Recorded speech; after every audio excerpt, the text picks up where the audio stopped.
इस पर जी हमने करनी जो ओवरऑल सूरत हाल बनी है। हमें ज्वाइन कर चुके हैं major general retired Zahid Mahmood साहब, दिफाई तज्जियाकार है। अस्सलाम वालेकुम मेजर साहब, सुबह खैर, कैसे हैं आप? जी वालेकुम अस्सलाम Hina and Syed, good morning. सबसे पहले तो ये जो हम बात करें, ईरान इसराइल जंग छठे रोज में दाखिल हो गई है, एक दूसरे पर हमलों में शिद्दत देखने में आ रही है, दोनों अतराफ से अहम तंसीबात को निशाना बनाया जा रहा है। कहीं आप डीएस्केलेशन देख रहे हैं इन फ्यूचर या फिर मजीद कशीदगी में इजाफा होता ही देख रहे हैं? नहीं जी, अभी तो सबसे पहले तो ये कि एक बड़ा अफसोसनाक सिचुएशन है पूरे इस रीजन में, बट एस्केलेशन में ऑफ कोर्स अभी फिलहाल तो इजाफा ही होगा।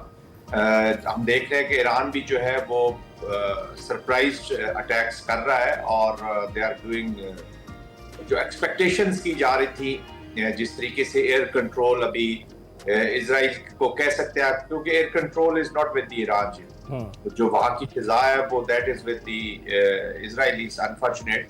बट उसके बावजूद in other domains response is going, missiles जो एक्सचेंज हो रहे हैं और स्नीक थ्रू भी कर रहे हैं इतने स्ट्रॉन्ग डिफेंसिव सिस्टम्स में। 3 टियर डिफेंसिव सिस्टम है इजराइल के अंदर, लेकिन उसके बावजूद there is a situation in Tel Aviv, Haifa में देखते हैं इजराइल में सिचुएशन जरूर मौजूद है।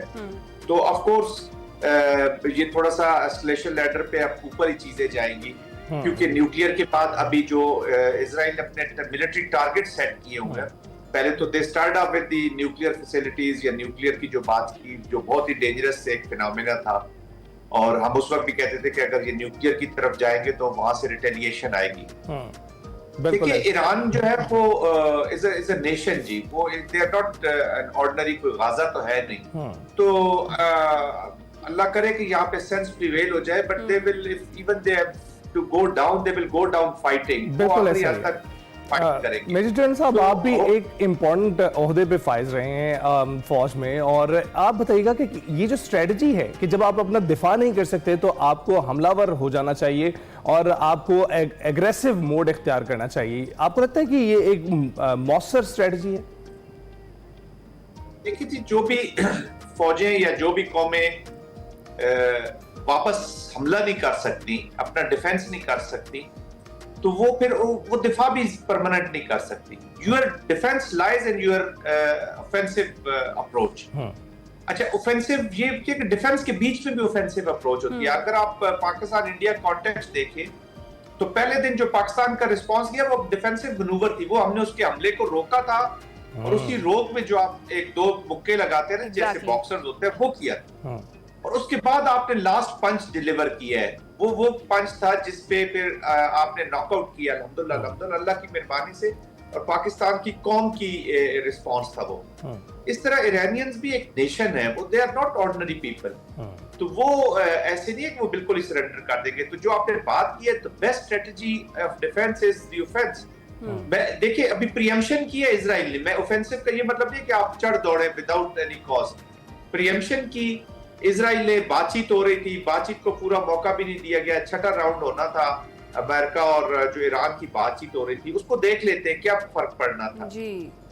एक दिन की बात थी, लेकिन उससे पहले प्रीएम्पशन कर दी, क्योंकि इजराइल नहीं चाहता था कि ईरान और यूनाइटेड स्टेट्स ऑफ अमेरिका के दरमियान कोई ऐसी बातचीत हो जाए जो थोड़ी सी प्रोलॉन्ग हो जाए या कोई और मेजर्स शुरू हो जाए।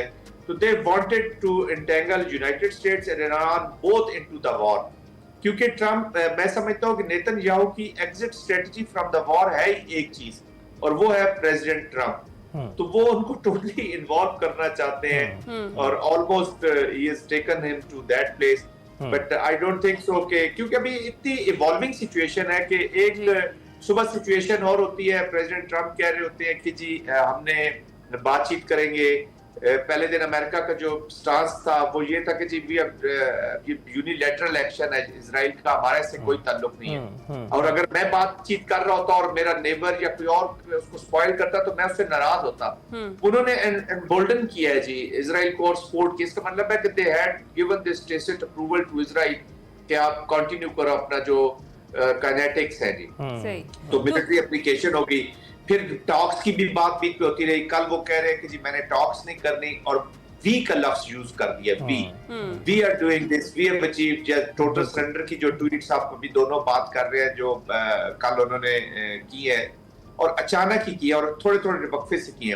तो इंटरनेशनल ये जो स्ट्रेटेजिक सिचुएशन है वो एक एक ट्वीट से चेंज हो रही है। एग्जैक्टली, इस आप वक्त सही किसी कह को रहे हैं। प्रेडिक्ट करना बहुत बड़ा चैलेंज हुआ। बिल्कुल ठीक। और ये भी बताएगा ज़ाहिद महमूद साहब, एक तो ये कि ये तजाद क्यों है अमरीकी सदर के बयानात में, खासतौर पर ये तो अभी की एक सिचुएशन में है, वो तो अपने पहले दौरे हुकूमत में कुछ और कहा करते थे और फिर इंतखाबात से कबल कुछ और कह रहे थे और अब फिर आकर कह रहे हैं कि वो इसराइल के साथ हैं और उसका साथ दे रहे हैं। एक तो ये तजाद के बारे में बताइएगा, दूसरा ये कि उन्होंने ये भी कहा है कि हमें मालूम है कि ईरानी सुप्रीम लीडर जो हैं वो कहाँ छुपे हुए हैं, लेकिन फिलहाल हम उन्हें नहीं मारेंगे।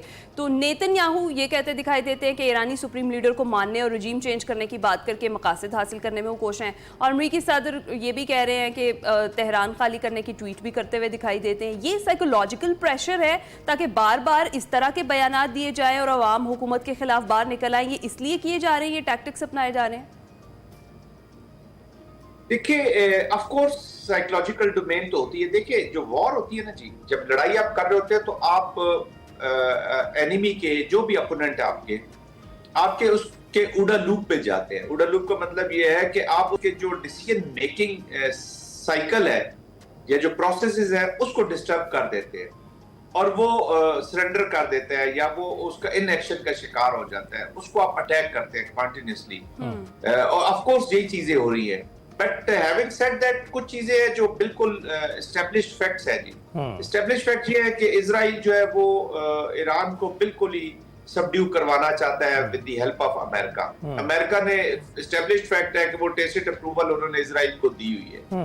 ये भी एस्टेब्लिश्ड फैक्ट है कि जो जेनोसाइडल एक्शंस हुए हैं गाजा में और सराउंडिंग एरियाज में, उसकी कंडेमिनेशन नहीं की। अमेरिका उसको एक किस्म का सपोर्ट ही करता है। और ये भी फैक्ट है कि इस वॉर में प्रॉक्सीज का बहुत ज्यादा इस्तेमाल हुआ है दोनों तरफ से जी। बिल्कुल। और जो गवर्नमेंट्स थी या जो तो मिसिंग जो चीजें हैं ना, वो दो चीजें होगी। एक तो पीपल ऑफ द रीजन हो गए और दूसरा पीस हो गया। तो पीस की तरफ कोई भी नहीं जा रहा। देखिए है ना, बात यह है कि सबसे पहले आप एक एंड स्टेट डिक्लेयर करें कि जी हम ये रीजन इस शेप में चाहते हैं कि और जो बैलेंस्ड हो और जस्टिस पे मबनी हो।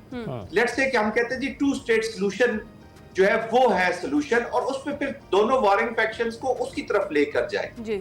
अच्छा, अब वो गाजा में तो वॉर नहीं है, वो तो जेनोसाइडल वन साइडेड एक्शन है, उधर तो आपने एक ही बेलिजरेंट को रोकना है। लेकिन यहाँ पे वॉर हो रही है, आगे से रिस्पॉन्स भी आ रहा है। तो आप अगर तो अब देखिए ना, मैं इसको शॉर्ट में ये कहूंगा कि हमें एंटी वॉर ट्रम्प नहीं चाहिए, हमें प्रो पीस ट्रम्प चाहिए। एब्सेंशिया वॉर डजंट मीन कि यहाँ पर पीस हो गया है। अब जिस तरीके से ये दुश्मनी और ये एनिमिटी डीप चली गई है, ये ब्लड में चली गई है। आपके और मेरे कोई बाप को, माँ बहन को, भाई को, बच्चे को मारे और उसकी लाशें में खाता फिरूं, बिल्कुल ऐसे ही। तो मैं सारी जिंदगी नफरत की आग में जलता रहूंगा। और यही चीज वहां पे हो रही है जी। More than 60,000 people in Gaza. अभी ईरान में सिविलियंस मर रहे हैं। कल आपने वो मीडिया हाउस पे आपने न्यूज कास्टर को देखा जब वो न्यूज पढ़ रही थी। अब जिस ट्रॉमा से वो गुजरी है, तो आपका क्या ख्याल है कि वो आइंदा फूल लेकर वो खबरें पेश करेगी? बिल्कुल ऐसा ही है। Gone deep rooted. तो अमेरिका तो दूर बैठा हुआ है, लेकिन रीजन जिस आग में चला गया ये इतने जल्दी बुझने वाली नहीं है। शायद बुझ जाए, लेकिन कूलिंग इफेक्ट्स रहेंगे। राइट। तो जनरल साहिब साहब, अभी आप क्या सोचते हैं कि जो एक अमन का दाई होने का दावा करते थे ट्रंप, अभी तो बैशिंग भी चल रही है उनकी बरतानवी मीडिया में, और लोग जो है सवाल उठा रहे हैं कि जो मशरक़ वस्ता में अमन लाने का कह रहे थे, अपने मैंडेट में भी कहते रहे हैं कि वो जंगें ख़त्म करा देंगे, अब वो उस पर यू टर्न ले रहे हैं। और यू टर्न हमें इस तरह से लेते दिखाई देते हैं कि अब उनके जो रीसेंट बयान आते हैं उसमें वो शामिल होने की भी बात कर रहे हैं, वो जौहरी तनसीबात को निशाना बनाने की भी बात कर रहे हैं। वो ये भी कह रहे हैं कि आयतुल्लाह खामनाई भी हमारे जो है वो रेडार पर मौजूद हैं। तो आपको लगता है कि ये जो नया ट्रंप अभी उभर कर सामने आ रहा है, इसने पीछे जो ट्रंप ने पूरी मेहनत की थी अपने आप को एक पीसफुल सदर के तौर पर, और जिसके लिए नोबेल भी दिए जाने के दावे किए जा रहे थे उनकी इन काविशों के लिए, तो आपको लगता है कि वो एक इमेज जो है वो बड़ा डिस्टॉर्ट हो गया है? मैं जाती तौर पे समझता हूँ कि ट्रंप ऐसे ही थे जी। हम जरा पास्ट में चले जाते हैं, इसको हम अगर देखते हैं, मैं why I am saying it like that. 2015 में इसी अमेरिका ने एक मुआहिदा किया था, ये जो जोरी मुआहिदा था ईरान के साथ, और उसमें बाकी भी इंटरनेशनल वेस्ट भी शामिल था जी। 2018 में ट्रंप ने उसको खत्म किया और इंसिस्टेंस थी इजराइल की उनके ऊपर कि इस पे से we should be walking out of it, क्योंकि वो जो सिविलियन यूज था जोरी मवाद का, उसकी परमिशन मिली हुई थी। तो वो विन विन सिचुएशन थी या बैड सिचुएशन थी, मुआहिदा तो अमेरिका ने किया था जी। और उसको तोड़ा प्रेसिडेंट ट्रंप ने। तो ये तो एक फंडामेंटल चीज इस चीज से समझ आती है कि ये उनकी जो as far as nuclear was concern, उस पे तो उनके ज़हन में कोई शक नहीं था कि वो नहीं चाहते थे कि किसी भी फॉर्म में न्यूक्लियर का इस्तेमाल जो है उसका प्रेजेंस ईरान में रहे। अच्छा, उस वक्त उनको फिर इजराइल तो था ही था, कुछ हमारे रीजन की कंट्रीज भी उसको अप्रिशिएट कर रही थी जब वो मुआहिदा टूटा जी। एक दो कंट्रीज इस्लामिक कंट्रीज भी थी जिन्होंने उसको, but anyways we have come forward जी, बहुत टाइम गुजर गया। देखिए पास्ट के बहुत सारी एनिमिटीज चलती हैं, इस वक्त प्रेजेंट में देखना चाहिए। लेकिन हिस्ट्री में कुछ चीजें ऐसी आपके साथ आपकी एज के साथ आ जाती है जो इनबिल्ट हो जाती है। जो कहते हैं जी पुराने दरख्त को जो संभालना है वो बड़ा मुश्किल होता है। सही बात है। तो on a lighter note, Trump को तो मेरे ख्याल में ट्रंप खुद भी नहीं समझते जी। शीशे में जाते होंगे तो पूछते होंगे कि ये कौन है। तो इस वक्त उनको प्रेडिक्ट करना मेरे ख्याल में is the most challenging thing. पूरा यूरोप, पूरा वेस्ट इसी चैलेंज से गुजर रहा है कि ट्रंप को कैसे डील किया जाए, बाकी चीजें तो बात की है। बिल्कुल बिल्कुल ऐसे। अच्छा, ये तो हो गया सर, देखते हैं कि आगे चलकर हालात क्या बनते हैं, डी एस्केलेशन की तरफ मामला कब जाकर आते हैं। एक और डेवलप है वो अमरीकी सदर की आज जो व्हाइट हाउस में field marshal general Syed Asim Munir के एजाज़ में उन्होंने ज़ोहराना देना है, और फील्ड मार्शल आसिम मुनीर की ज़ोहराने पर अमरीकी सदर से ये जो अहम मुलाकात है वो भी होनी है। और भारत को जो शिकस्त देने के बाद फील्ड मार्शल ने वज़ीर आज़म के हमरा बहुत सारे ममालिक के दौरे भी किए, और अब जो उनकी अमेरिका में अमरीकी सदर से आज मुलाकात होगी, इस मुलाकात को आप कैसे देखते हैं, कितनी इंपॉर्टेंट है ये हालिया जो सिचुएशन है उसमें?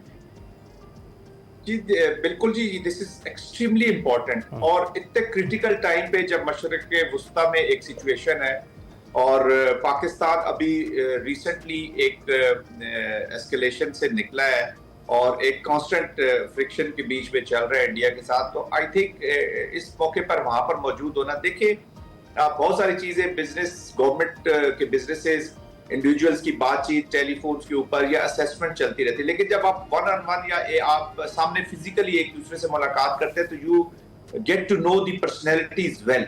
और प्रेसिडेंट ट्रंप इस तरह के शख्सियत है कि वो जब मिलते हैं लोगों से तो वो एक पर्सनल केमिस्ट्री जरूर इस्टेब्लिश करते हैं जी। पाकिस्तान और अमेरिका के मफादात है जी, मुश्तरका मफादात है, specially in Afghanistan context. And we all know कि हमारी जो मिलिट्री है या जो फील्ड मार्शल आसिम है इतना कलीदी किरदार अदा कर रहे हैं इस अफगानिस्तान को स्टेबिलिटी की तरफ ले जाने में। अब हमारे रीजन में दूसरा कंट्री भी इनस्टेबल हो रहा है, और लेट्स से कि ईरान अगर अफगानिस्तान वाली सिचुएशन में चला जाता है तो इसका जो स्पिल ओवर है वो सबसे ज्यादा किसके ऊपर आएगा? वो पाकिस्तान के ऊपर आएगा। Definitely we are already victim of situation in Afghanistan. Afghanistan के मुजाहिदीन लड़े, अफगानिस्तान के तालिबान लड़े, अफगानिस्तान की नेशनल आर्मी लड़े, जो भी चीज हो उसका स्पिल ओवर पाकिस्तान पे आता है, और यही सिचुएशन ईरान में हो रही है।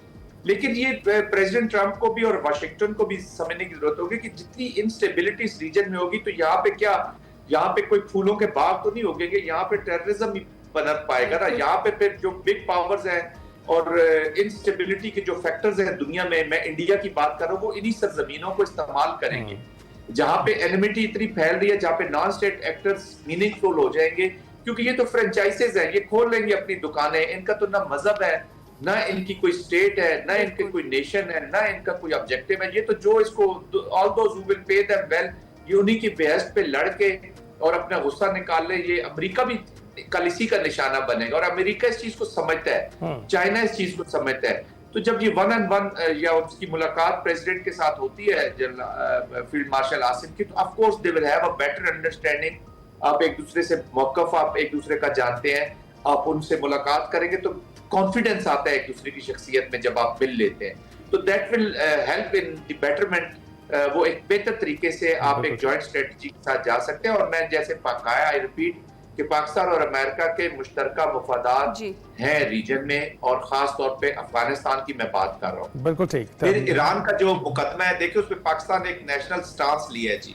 पाकिस्तान इसको इजराइल की ये जो बेलिजरेंट एक्टिविटी है उसको कंडेम की है, और वो अपनी फीलिंग्स जरूर प्रेसिडेंट से डिस्कस करेंगे कि जो फीलिंग्स का मतलब है पाकिस्तानी नेशन की जो feeling Sentiments about हैं। this conflict वो बिल्कुल। कन्वे तो president Trump will have a better opportunity to assess बहुत ही- कि नेबरहुड या मुस्लिम वर्ल्ड मुझे कैसे व्यू कर रहा है एज अ पर्सनैलिटी। बिल्कुल ठीक, बिल्कुल तो ठीक। वो जो अभी आपने पहले बात की ना कि उन्होंने अपना जो एक पर्सोना बनाया कि जी मैं प्रो पीस हूं और ये वो, तो उनको एक पर्सपेक्टिव जरूर जाएगा सही। और पर्सपेक्टिव ट्रूथ जाएगा कि ये पर्सपेक्टिव है मेरा, how I am being viewed in the region और मैं कैसे इस चीज को इंप्रूव कर रहा है या वो जारी रखना है। तो वो एक it's a very good opportunity. बिल्कुल ठीक। Major general retired Zahid Mahmood साहब, आपका बहुत शुक्रिया। गुफ्तगू के दौरान आपने रोशनी टेक करंट सिचुएशन पर, और ये जो कुछ देर पहले आप मनाजिर देख रहे थे फील्ड मार्शल आसिम मुनीर के, ये ओवरसीज पाकिस्तानियों से उन्होंने अमेरिका में मुलाकात की है और उसमें उन्होंने कई इशूज़ को डिस्कस किया है, जिसमें AI डेटा सेंटर्स पाकिस्तान में बनाना, मादनियात जो कि अमेरिका के लिए, यूक्रेन के लिए